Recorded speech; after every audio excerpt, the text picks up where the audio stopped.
work with Rihanna. Do you know who Rihanna is? Objection, relevance. Sustained. You told the jury that you would go over to Jeffrey's condominium about 10 times a week. You realize you said that? But as I was saying, like, we might leave and go to the store. I can't hear you. Once you get there, you probably leave and go to the store, go get something to eat, something like that. So that's why I said in and out 10 times, probably. From Jeffrey's schedule, do you know that you were at his house, how many times you were at his house in 2015 until you were arrested? Do you really know? Not that, in 2015, not that much. I can't hear you. In 2015, not that much. When were you talking when you said 10 times? I was saying, like, when he's there, like, as in coming there, count that, leaving and going and get something to eat and coming back, count that, stuff like that. That's what I would count. When Jeffrey's around? Yeah. Were you aware that he traveled a lot? Yes. 2013, 14, and 15? Yes. Okay.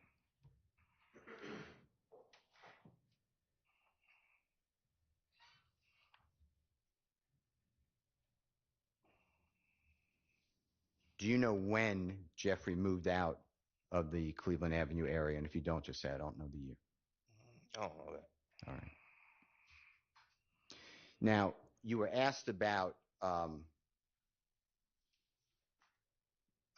your good friend, I believe you're close with. You said, what I call Mr. Sledge. Do you know who I'm talking about? Yes. Go. We're going to recapture my creatures. They need our help.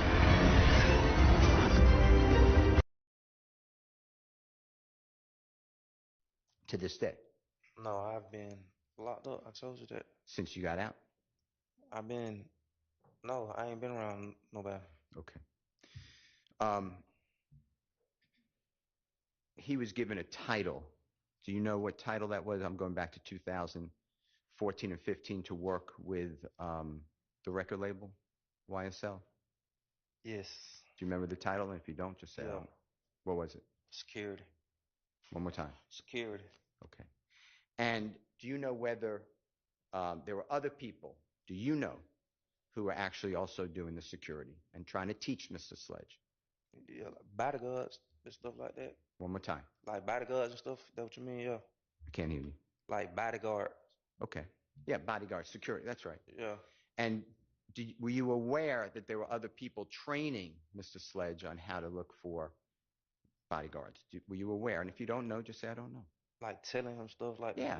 what to do and stuff like that. Yeah. Yeah, because Mr. Sledge had no experience, right? No. To your knowledge, was Mr. Sledge given an opportunity to learn, though, a trade? Yeah. Okay. Were you ever offered a job? It's not like I will offer a job. It's just if you dare help out. One more time. If you dare help out. Okay. And you did that with merchandise, right? Whatever. If I go get whatever I go get food. Get done. Yeah. All right. Okay.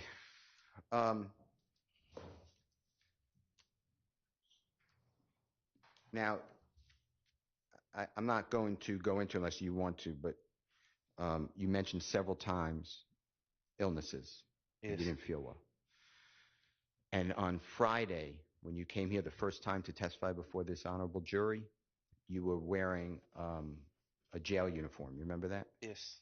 And you had certain types of cotton or bandages on your body that were visible. Do you remember that? Band-aids, yes.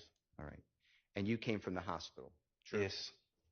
And you've been battling this health issue since you were born. Is that true? Yes. And your health issue is something documented, right? Yes. And it's serious. Yes, very. Okay. Now, you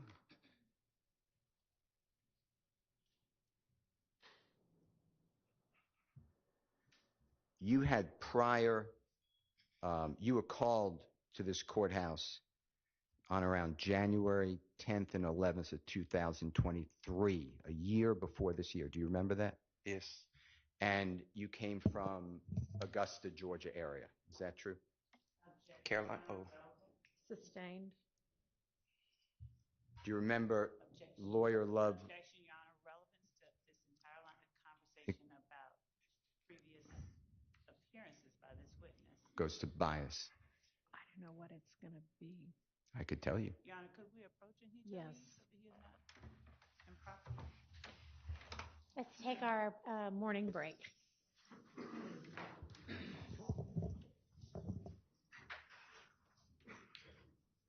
Do you still need to approach or just, would y'all still need to approach or just put it on the record? We don't need to approach.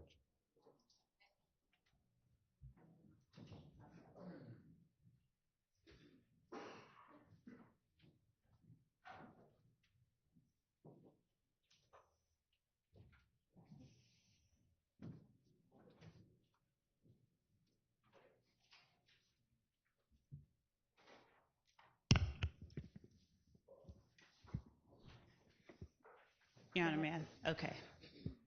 Judge, I believe,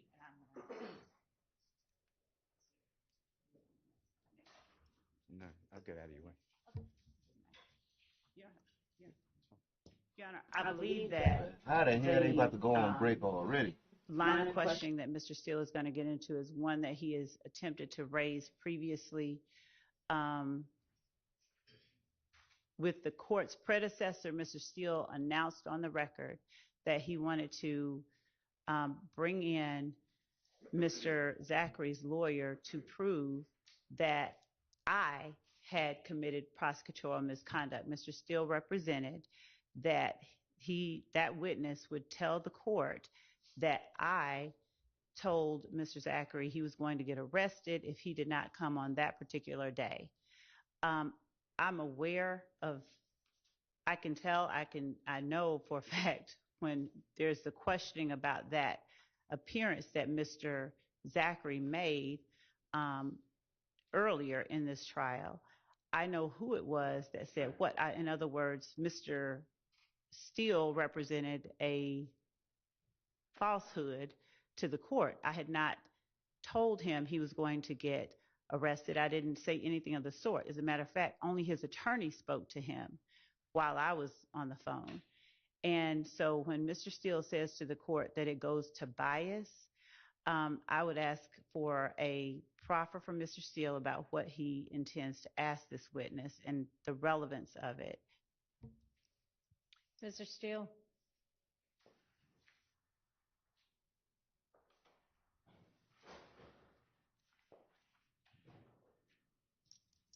Your Honor, it was January 10th going into the 11th, 2023, and Ricky Richardson represented Mr. Zachary. Ricky Richardson called me and told me that the state had subpoenaed Mr. Zachary. He was in Augusta, and he was sick, and that lawyer Love, Miss Love, told him that he has to come, Mr. Zachary has, or more members of the DA's office, have to come and meet with Miss Love at her office. Otherwise, the predecessor judge will lock him up.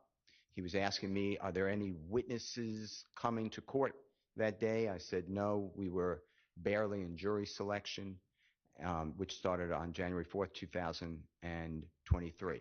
When Mr. Zachary was testifying, he stated that you don't want my father to come to Miss Love.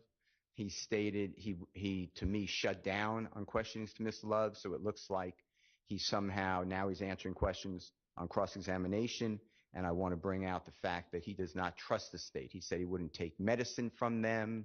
He didn't trust them. Miss Love asked him a question. He said, you don't want me to tell you, let the truth come out, and I believe that's what he's getting to. So he did come from Augusta. He missed his job. He missed his medical appointment, drove all the way here, and I was told that by Ricky Richardson that the father met him here and that the father through an anger was angry, and then the DA's office let him go.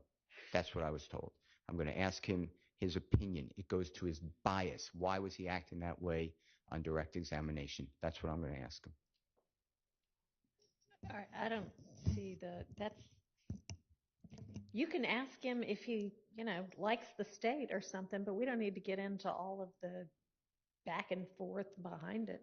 I was going to ask him then why. When he answers yes or no, I ask him why.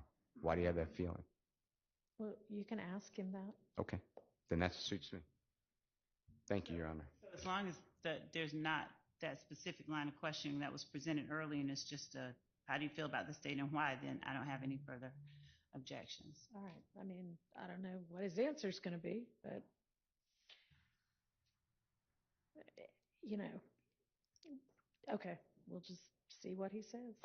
And Your Honor, I'd also just wanting to make the record clear, with respect to anything that Mr. Steele is representing Mr. Richardson said, I would ask that he not be allowed to backdoor that. If he wants to call Mr. Richardson as a witness, that's fine. But to get into Mr. Zachary's feelings about something Mr. Richardson said to him about something that I said or someone from the state said.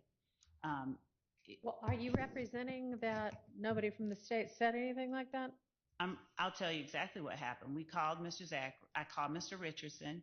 I let him know that Mr. Zachary was under subpoena, and I asked him if he could reach out to Mr. Zachary because he had not appeared, and we wanted to set up a date for when he would actually come in. Otherwise, we could put him on call, or he would have to be here until it was time to testify if he's not going to appear. Mr. Richardson then called Mr. Zachary. I was on three-way because I never spoke to him. And I think that there was someone else. There was an investigator because we were on speakerphone. And Mr. Richardson said, you have to answer the subpoena. If you don't answer the subpoena, you're going to get arrested. That's Mr. Richardson. That's not the state. And Mr. Zachary said, I don't have a way down there. And I said, we could come and pick you up. Mr. Zachary said, I said, what's your address? Mr. Zachary said, I don't want to give it to you. Mm-hmm. Mr. Richardson said, you're going to either have to give them your address or you're going to have to answer the subpoena. That was the extent of the conversation that we had with Mr. Zachary, with Mr. Richardson at that time. All right. Any questions? No. Okay, let's take bathroom break. Thank you, Your Honor.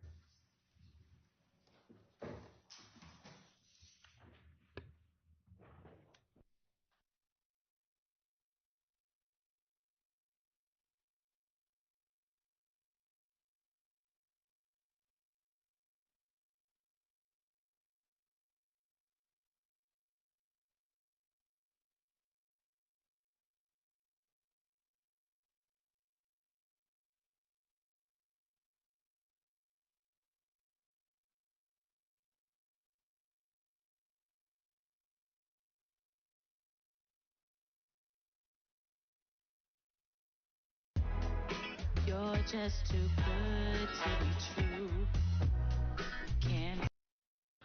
This was a catastrophic failure of epic proportions. The Republican-led House Foreign Affairs Committee released a lengthy report on its investigation into the United States withdrawal from Afghanistan in August 2021, while the report detailing preparation failures and department-level mistakes that led to the deaths of 13 service members. The release of the report on the Afghanistan withdrawal investigation, which was started by now Chairman Michael McCaul, when Republicans were in the House minority in 2021 and 2023, is the latest step taken by the House GOP to release information blasting President Joe Biden and Vice President Kamala Harris's record ahead of the contentious 2024 election. Though Biden is no longer the Democratic presidential nominee, the report does seek to tie Harris to the decisions of the Commander-in-Chief, and the Foreign Affairs Committee staff noted they couldn't find any evidence that she disagreed with his decisions. The committee found that Biden was determined to withdraw from Afghanistan no matter the cost, and ignored the Doha Agreement, a conditions-based deal struck between the Taliban and the administration under former President Donald Trump in February 2020. The committee stressed throughout its report that the Biden-Harris administration was worried primarily over the optics of the withdrawal rather than protecting U.S. troops and embassy employees. Documents, interviews, and communications reviewed found that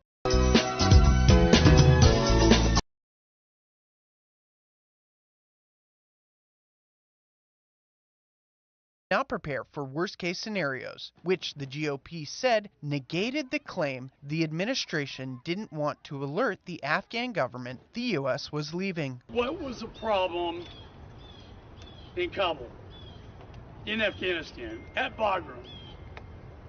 Sir, there was no plan. Another large component of the withdrawal failures, the committee noted, was that the administration did not prepare for a non-combat evacuation operation, or NEO. The NEO was not formally ordered until August 16th, days after the Taliban had taken control of Kabul. The GOP committee told reporters every single witness told them that the State Department and Biden-Harris administration did not plan for the Taliban takeover. Because no advance planning or notice was given, Foreign Service officers at the embassy have attested that classified documents and other materials were left in the Taliban's possession. We knew the day, the time. We knew the gate, Abbey Gate. Yet, these Marines were sent in, unprotected, left out to dry by their government.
See, you just had to say her name. You just had to say her name. You just had to say. But I was with Stephen and Kate, and they.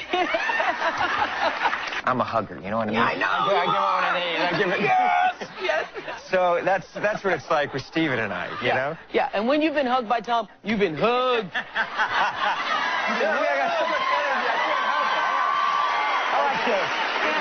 I know she is here. Katie, I know you're here and you're watching. Look, Katie. She's gonna run. Katie, She's gonna run. just do us the favor. I told her, look, you never know what I'm gonna do, Katie. That's the point. Tom, tell her to come out. Tom, tell her to come out. Katie, where are you?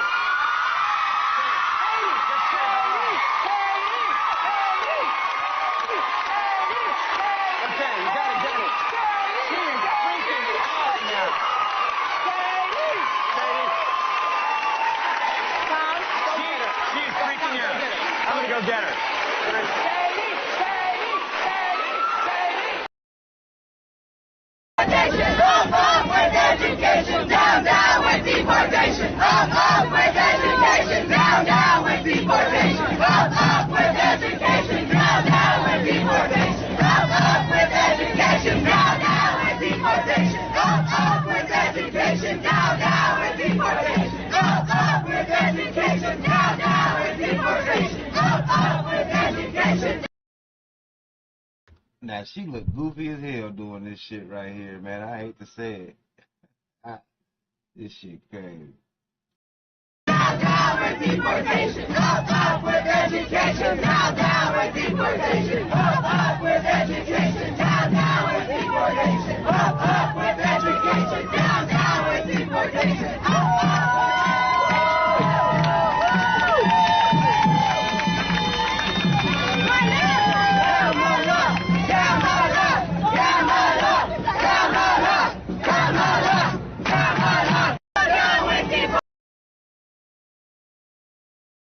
Pretty much left the United States shocked. And we are hearing that this is going to be leading to world war. What has just unfolded in the last 20 hours? Now, all these articles are going to be linked in the description below. I always cite sources for you. This headline reading: the European Union's parliament has now approved, they've backed Ukraine's appeal for Western arms use in Russia, the use of long-range weapons to be fired into Russia. And now we had seen the meeting unfold before with President Joe Biden and European leaders, and there was nothing that came out of it. And Russia had warned that if this unfolds, this is going to lead to world war. Putin's exact words were, "This changes the entire essence of the conflict, and we will consider ourselves in direct attack by the United States and NATO, and this would lead to all-on war." Well, take a listen to this. Here's the quote that has come out from Vyacheslav Volodin, the president of Russia's lower house Duma.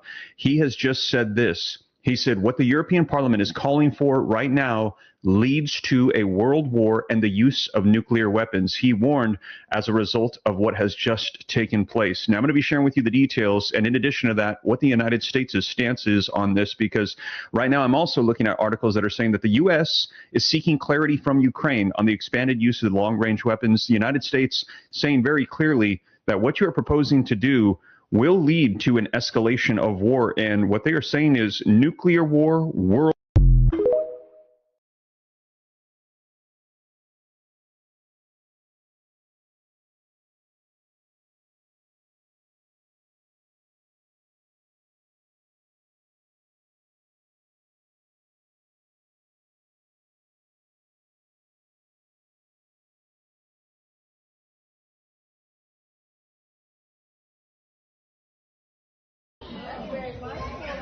Loves you.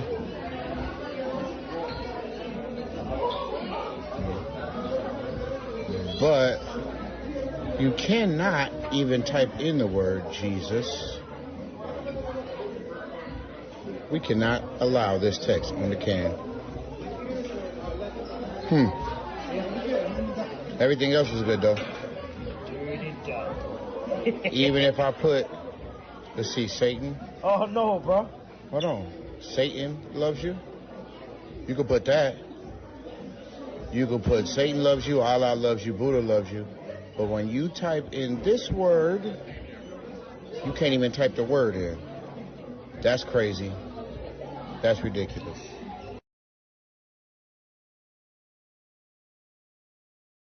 Coke cans represent the devil. It's always some shit nowadays, boy. Tenpenny, and I want to do a quick update about a document that got passed by the United Nations this weekend called the Pact of the Future document. It's two parts, one on science and technology and one about the youth and future generations. It is quite egregious, and it was done by a procedure called the silence procedure, which makes it a pact. And if no one objected, it is automatically adopted and put into the record as being completely adopted.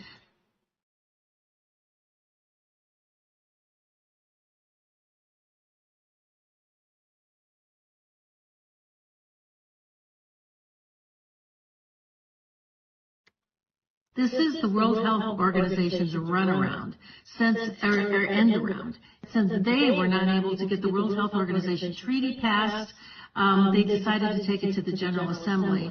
And it is even more egregious than what the World Health Organization was wanting to get passed. Let me just read you something really quickly about what is inside of this pact that is now being accepted by 193 nations around the world and equally open-armed accepted by our current administration. It says that this is the power structure fully digital and maximized for the control of the masses. Everyone will be expected to have a biometric digital ID that marks them not just as citizens of an individual country, but as a global citizen. So anytime you hear global citizen or anytime you hear sustainability, think that this is an egregious thing that's happening at the level of the World Health Organization and the United Nations.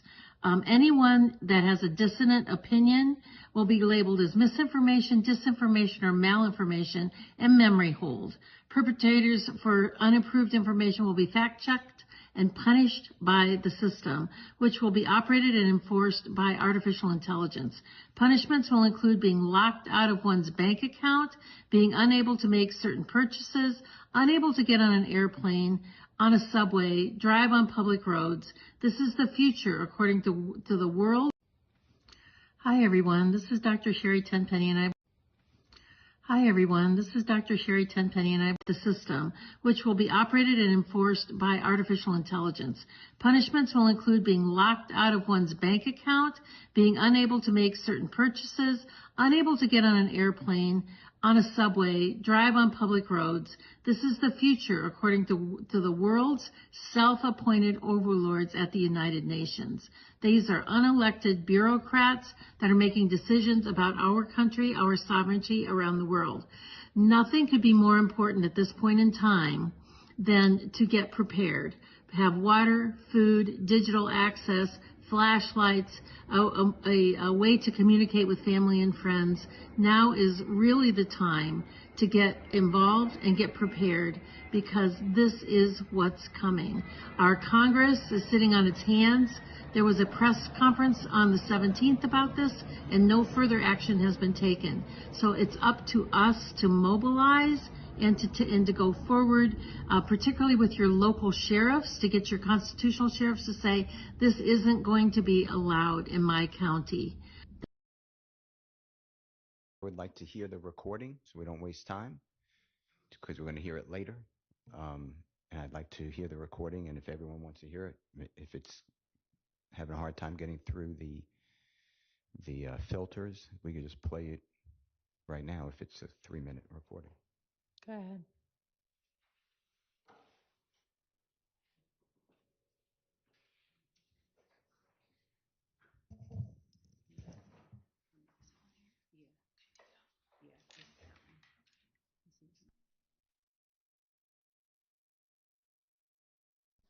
Does this occur relative to the conversation that Mr. Richardson had with you on the phone with Mr. Zachary about needing to show up? This conversation happened in the last 2 weeks, like when we were trying to get him to come here. And so what would be the point of showing it? Or playing it? For the same purpose that I understood Mr. Steele to be playing or asking this line of questioning that he is asking. So it would, confirm that he really doesn't like the state or want to be here? No, not so much that. I think that the line of questioning that I understood Mr. Steele to be making is insinuated that the state was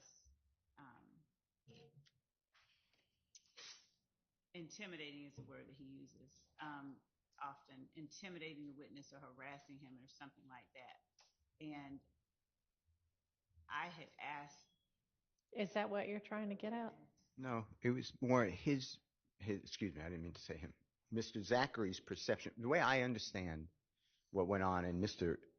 Maxwell Shart brought it out too, is my observation. The witness for 3 days with a lot of, I don't remember, even before the question was posed. It's clear he doesn't, he's been called by the state, but that he's, the state got permission to treat him as a hostile witness. They didn't ultimately treat him that way, but. And my point is,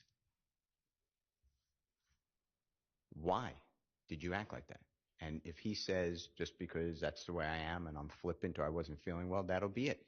If he says, because I've been told to come down here in January when there was no trial going on, and I don't trust him. That's his answer. I'm Okay, not well, really. I don't know how he, Yeah. as a layperson, would know whether or not the subpoena issued a year ago was something that he needed to obey or not. I mean, I think I would be real surprised if he thought, well, wait, this is jury selection, so this subpoena seems fishy, but who knows? That's it, just his state of mind. So I'm not really using it. I didn't think it was this big of a deal. I just want to get out. Why did you act that way? And he also said I wouldn't take anything from the state on medication because it may harm me or something. So I was just curious on why he was saying that. It goes through his testimony. That's what I was And asking. I was going to permit that question. Okay. So, I mean, I don't really understand why we would get all the way down the road of this audio file, but it's come through. So if somebody wants to hit the play button.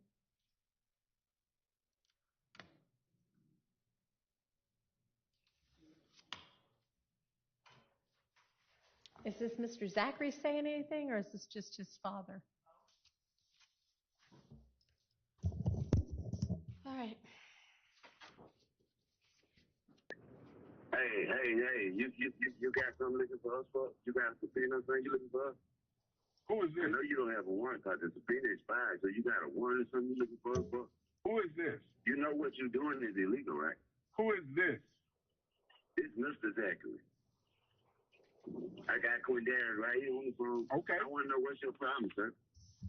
Listen to me, Mr. Zachary. Listen